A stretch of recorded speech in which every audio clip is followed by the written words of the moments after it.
it's Pouyan from GBC Live. Today we have Michelle Ye, founder and CEO of Green and Gorgeous. So Michelle, thanks so much for being here. Hi Mars, thank you for having me. Welcome.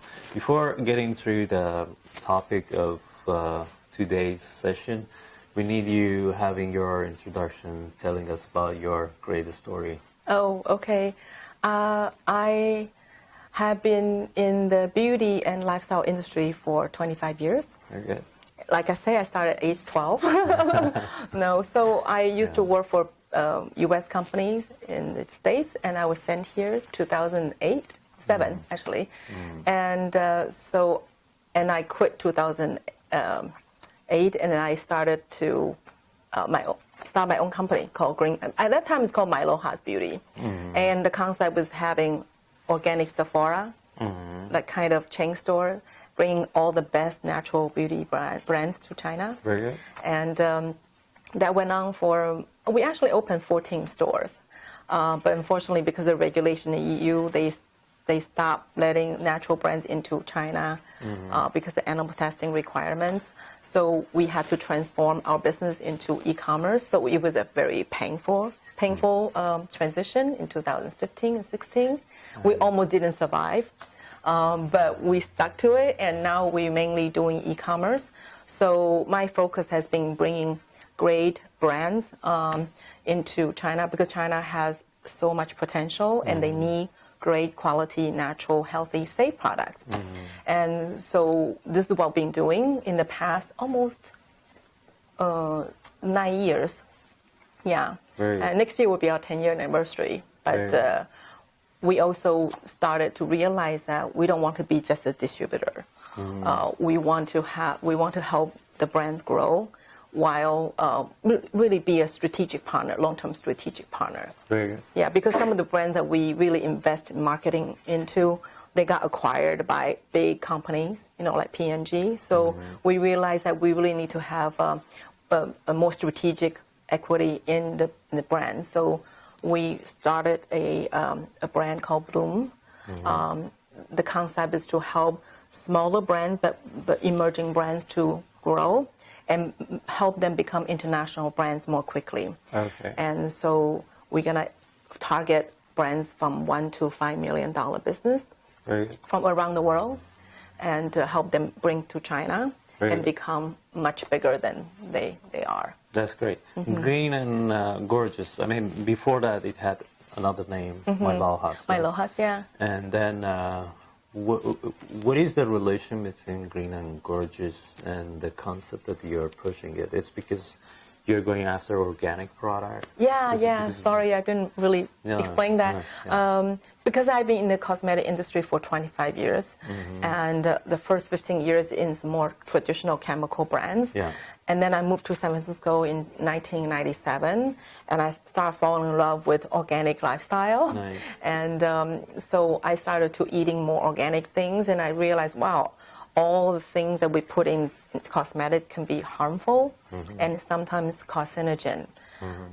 So I started doing more research. I said, oh my God, I've been, spending all my life selling harmful ingredients to consumers. So I decided to change, shift my strategy and my focus into promoting healthy, safe cosmetics and beauty products.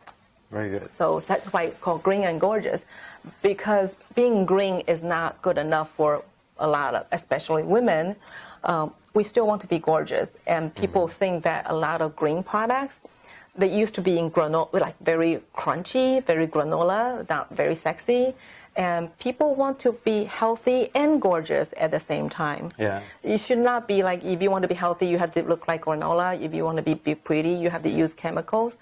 No, you can have both. That's why it's called Green and Gorgeous. So, China, was there any special purpose getting in China, or it happens by chance that you got hired by a American company, or you got...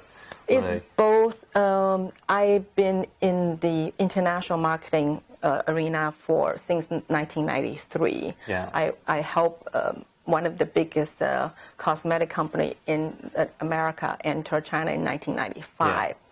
And so that was really because my skill set, right? And then I officially moved here for another natural nutrition and beauty company in 2007. So both my husband and I were expats being sent here, a corporate executive. But 2 years later, I realized I want to do my own. And so it's kind of... Yeah, you started because like, you started your first company. 2010. 2010 from China, Shanghai. Yes? Right. Yeah. So in terms of that, do you think it was the right timing for what you were doing? Really? It's a very fast no. Yeah. I was totally blinded by my own enthusiasm. This is one of the biggest mistake I made in my career. It was not a mistake. It was a kind of learning lesson. It's a lesson. It's a nicer way of saying it. But I don't mean to say, I didn't mean to like glorify mistakes, but it is it's a journey. Yeah. And we all made similar mistakes or different, but you know. I mean, yeah, like conceptually it's the same. Yeah. So location, I mean timing, the right place, and the right people. You need to have all three of them. You cannot just have two of them, or one of them. You have to have all three of them to be really successful. So I was way too early for China. I came from San Francisco. Everything is organic. I said, oh, everybody should love it. Like people say they barely grasp the concept of organic food. I told them, oh, everything you put on your skin, 64% of that go into your bloodstream. It causes cancer. Like, they don't care. They don't really have that awareness. They didn't have that awareness at that time. So it was too early. I should have started that business in San Francisco. I would be really, really, really successful. Also, in terms of branding, like, I mean, like how it is. I mean, based on my experience, like, if you're bringing any like brand from USA, from Western countries, if it's a start from there, then you bring it here, marketing-wise. It's easy, yeah. It's much easier to brand. But I bring niche brand. So I didn't have the right time. I didn't have the right place. I didn't have the right product. And right approach? Right approach because I was doing retail. Okay. I opened in Xintiandi, Real, department store, all these, real expensive places. And then, a lot of money. Yeah, spend a lot. No, actually, I didn't spend a lot of money. Everybody came to my store and said, oh my, you must have spent a lot of money. They could not believe how little I spent. But the rent was expensive. The renovation looks expensive, but I was very, very economical. So the seed fund comes from your self-investment. I mean, you... A little my own and my husband, a little bit. And angels, they're all people who trust me. Very good. And patiently, because, we went through a lot of... Are they still in the company? Or? Yeah, they are still in the company. And so they have to be happy. You're so committed. They know that I'm committed, and they share the same vision. A bunch of them, they're either Taiwanese or American, so they really like the eco lifestyle. They believe in it.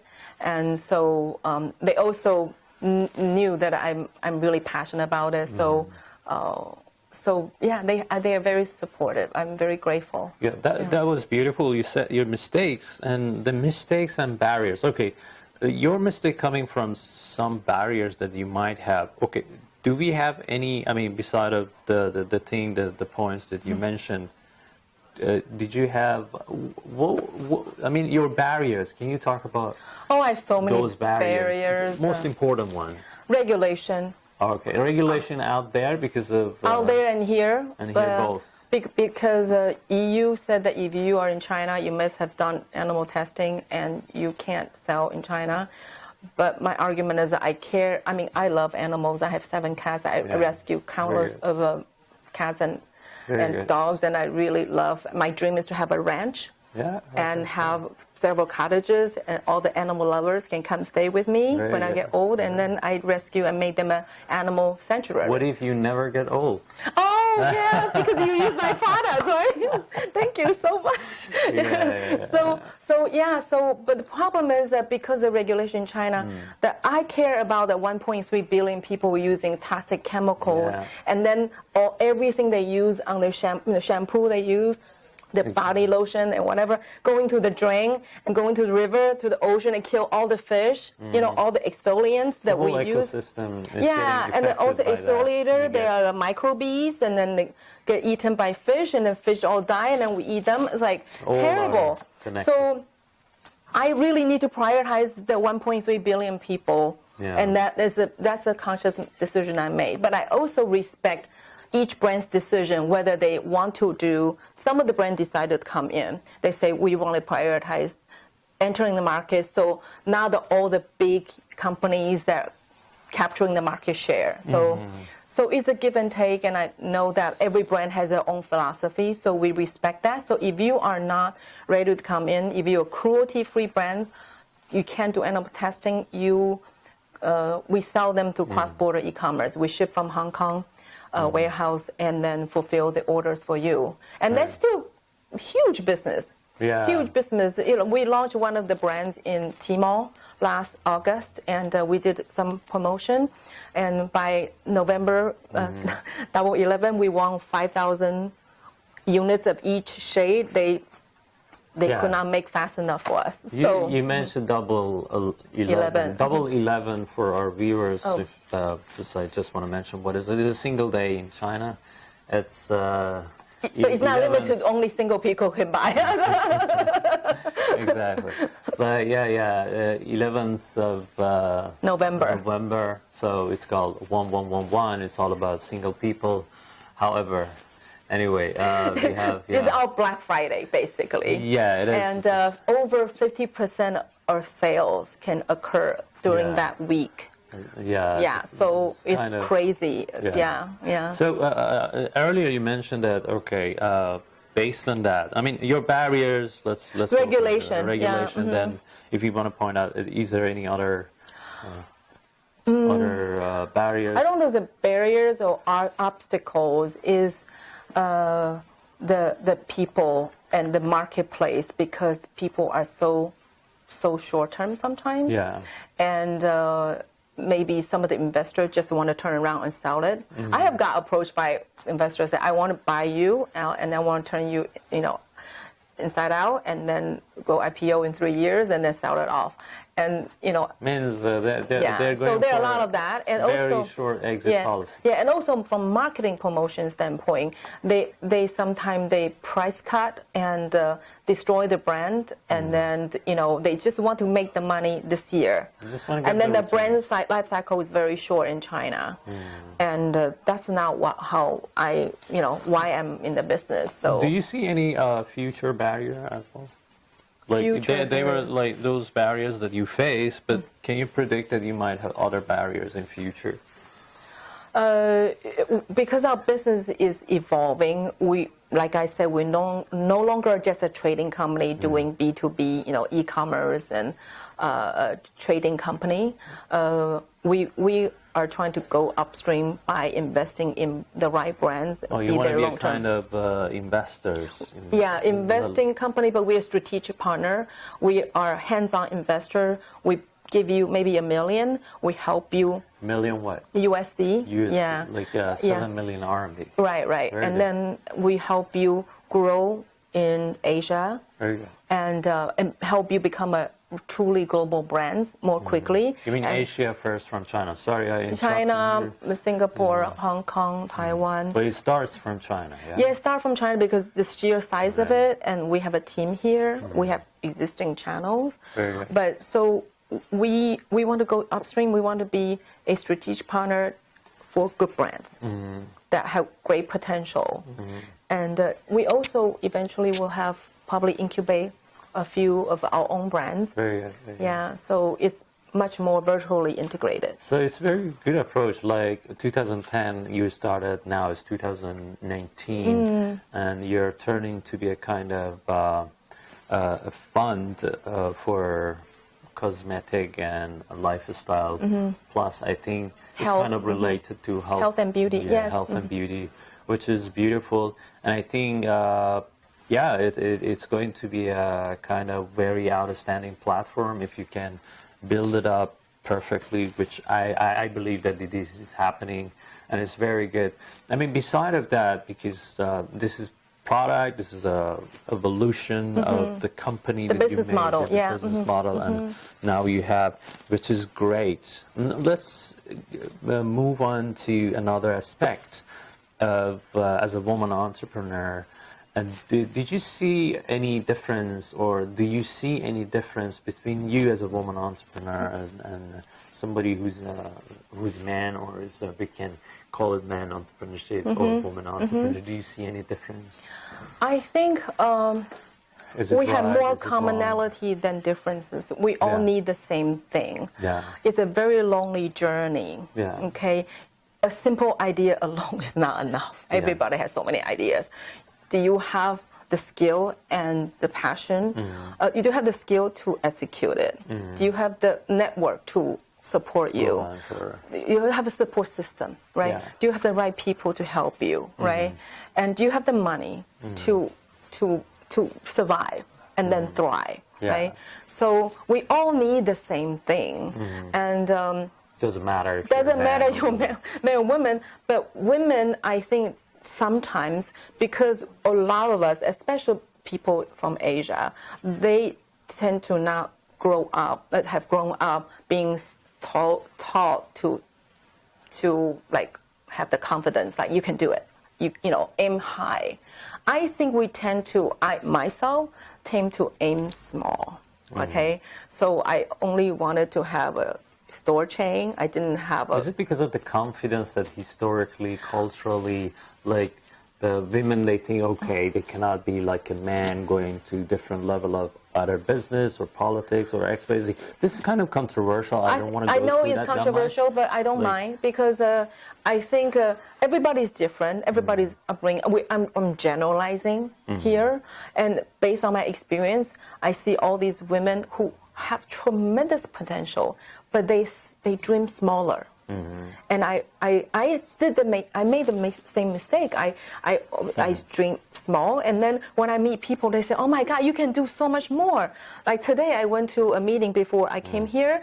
I say I'm doing this fund and I'm investing in these brands, and then he's like, "What happened to your own brand?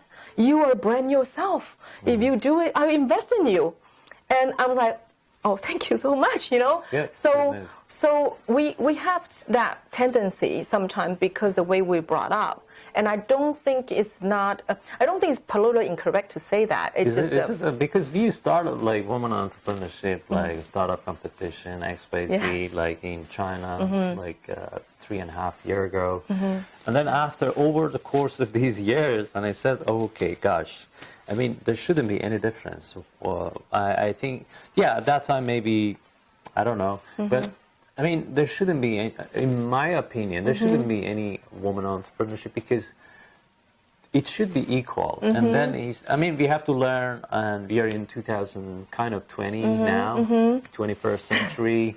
After all these years, I think we have to be aware enough that there's no any difference, and we can do everything equally. And challenges for women or men in entrepreneurship are the same. But then let's move on to work and life balance, because it turns to be like women, they have to be a mom in family, men, they have to be a father in family. Then they have kind of different tasks, like historically, like and biologically, it makes kind of different how it is, because if you're a woman entrepreneur, then you have to care of family as well. You want to have kids, you have to spend more time with your kids and so on. Work and life balance versus work and life integration. So which one do you go after? I think it's integration. Okay, cool. Because I enjoy what I do so much. Okay. I don't really think this is work, this is life. I kind of co-mingle, because also what I sell, I use it every day when I'm showering, when I'm washing my hair, when I put on makeup, when I eat. I also sell supplements. So I believe in beauty inside out. So it's in my life. Everywhere I open my medicine cabinet, I open my kitchen, it's there. So it's fun, and so I don't really suffer when I'm working. I only suffer when I have, oh my God, I lose one more employee, or I lose a location, or rent went up, that kind of thing is suffering. But most of the time it's fun, it's a journey. And because my husband is so wonderful and supportive. Yeah, without him, I would not have done what I did. There's so many points when I'm doing a transition from offline to online, I want to give up. I want to cry. I wake up in the morning, I don't want to go to work because it's so difficult. And depression, anxiety, all that. Everybody went through that. All you hear is that when people succeed, all the glorifying, side of business. Actually, the loneliness and the anxiety is depressing. And he was there. It's great. He was there. And then he really shared my vision, his support. He said, honey, don't give up. Don't give up. I believe in you. You can do it. You can do it. Oh my God, if I have not, didn't have him, I would not have been able to survive. So, what if those that they don't have the life partner that could, understand them, could support them? Have a buddy system. Have your friends. A couple, they don't need so many who really understand. Either I have a few friends who, either from Shanghai or not from Shanghai, they give me counsel, they provide their resources. I have advisor. I reach out to my advisor from my corporate experience, from my mentors. I have so many mentors. I reach out to them for support, for idea, or sometimes a shoulder to cry on, And it's not just your life partner. You have so much of that, and that's why I don't think one person can do it, him or herself. Okay. Yeah. I mean, a lot of women entrepreneurs, so they started alone, and you think that they should have a better team.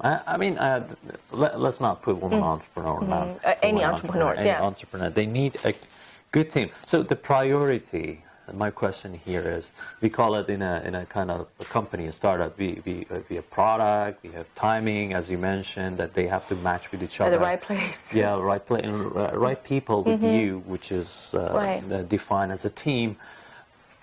Which one has the priority over others? People. People. If you don't have the right people, you can have the right place, the right product, and the right timing. You still can't execute. You can't keep it together. Right, so I think that's the most important thing. Do you have co-founder, if you don't mind? I don't. You're a sole founder.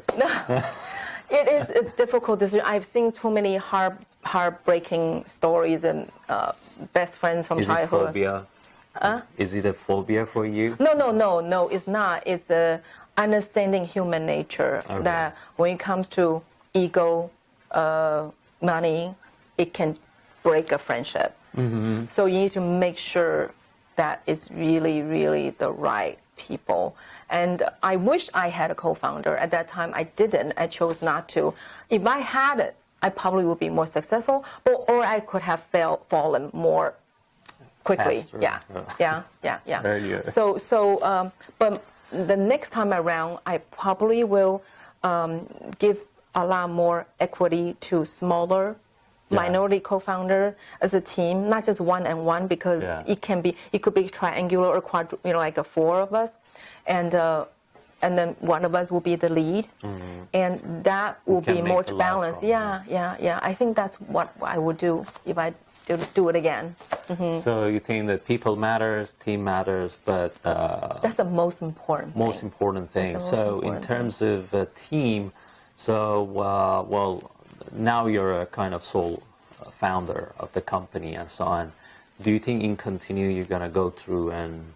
No, I already have given equity to one of my director in China, because right now I travel a lot in Europe and US talking to brands and then also researching for new brands. So operationally, I need to rely on that person, so they're long-term partner. Yeah, and then I also reserve more for future new people to come in as we expand. So definitely, Right. Now you're as a fund or as a platform that you're distributing all those brands. Which one? Or you're both? We actually separate them. Bloom Fund is a investment company that do strategic investment in indie beauty brands worldwide. The Green and Gorgeous is the trading / marketing platform in China, and we actually may launch it globally. That we can ship from Hong Kong to everywhere. Your company originally is American, Hong Kong company, or is it based in Hong Kong? Okay, cool. Yeah. So then you have this fund, and you're investing in some brands that you know that you have resources you can sell, or we can help them grow. Yes. Grow, and you invest plus. We distribute. Yeah, you distribute. And marketing. Do marketing, and part of the investment goes. I think that it might be part of your investment. Is it going to buying their products? Yes. So the two pain points after working with indie brands for 10 years now, the two biggest pain point is no money for marketing, and no money to buy inventory upfront. So we run out of inventory all the time because they can't have enough safety stock for a volatile market like China. And so we decided that we wanted to, when we invest in them, the two areas we want to invest in is inventory, product supply, and marketing. Yeah. Very good. So then this is kind of a thing that you have it for those companies that they want to have their product to be distributed in China, yeah? Also, they are global brands. They're probably in Italy, in UK, somewhere, and they probably in Japan, different, or Hong Kong. We help them in countries where we have resources. Right now is more the Asia Pacific and China centric region. Yeah. So it means that can we say that like they themselves gonna have base here, or are you gonna be their kind of agency or representative? We're gonna be their exclusive distributor. Okay. And but of course, if there's another exclusive distributor that is more capable than Milo has, that Green Gorgeous, could bring them more volume, give them more channel, we will also give that rights to that company, because every brand has a different DNA, right? What if a company comes to you and say, look, we just want to have distribution through your channel, we don't want any investment and so on? Will you be okay? Yeah. We still work with brands like that, but they have to invest in more marketing, because what happens is that there are too many variables that we can control. Like we put in promotion. Last time, we put in 300,000 RMB a promotion for in the fall promotion, and then they ran out of stock right away, and so all the promotion dollars kind of wasted. Yeah. Right. So that this too risky for us. Yeah. So if they don't want to give us equity, we will ask them to invest in marketing themselves. Otherwise, we can't carry the brand. Is it like your investment? Is it because of having your vote or having your influence in decision making, or is just because you want to be part of their growth? Which one? Yeah, I think we first of all, it has to be the right brand for this market, right? And then have the right people to work with. So if they have the right brand but not the right people, maybe we can just be their distributor, or sometimes we don't even take the brand. We can't get along, or doesn't have the right chemistry. But if they have the right people and the right brand and the right mindset, a vision for China, we will definitely want to invest in them. So again, go back to the people. People is the most important thing. I don't care how beautiful your packaging is, how famous you are, if you are not don't have the right team to work with. That chemistry in business, it matters for you. It won't work. Yeah. I think it matters for everybody. Yeah, I mean, sometimes numbers, talk, but it will be very short term. Yeah, okay. Right? Yeah, exactly. So one of my last questions is that what do you think if they themselves get through Chinese markets, if they get through Chinese markets, it would be better, or if they go through you, and why? Definitely when you they go want- through Chinese market. If they get through Chinese market by themselves, would be much better, or if they. You mean get the through brands China- we invest in? No. I mean, like, Any look at brand. brands, any brand, if they Of want course, go through us, the best.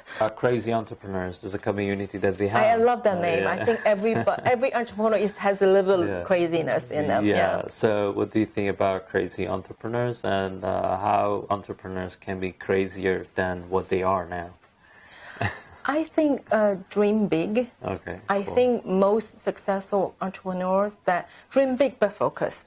Dream big but focused. So you have to have a big vision. Okay. You may tackle one at a time. You may tweak it along the way, you know. And no matter it's a content media platform or it's a product or it's a service, that is a journey that you keep tweaking. But you have to be crazy enough to stick to it. Yeah. And who's the crazy entrepreneur in your mind? And do you have any character? Elon Musk. Oh, great. He's my idol. Yeah. Even though I know he's kind of harsh at work, I heard stories about him like he's Well, really. Steve Jobs was the same. He's just the same, and many others. But I think Elon Musk's dreams is even bigger, wilder. You know, I And it's not about the numbers. What I love. no, it's about like all him. the things that he touched that is people didn't think that he can revolutionize auto industry just like that. You know, go to Mars. I mean, all these solar. You know. Go to Mars, beat Mars. Yes. Elon. High five. Awesome. Great. Great having you you. here, Michelle. Thank you so much. Hope we can have you here every month. Well, you said you got to be here every 2 months, but Sure.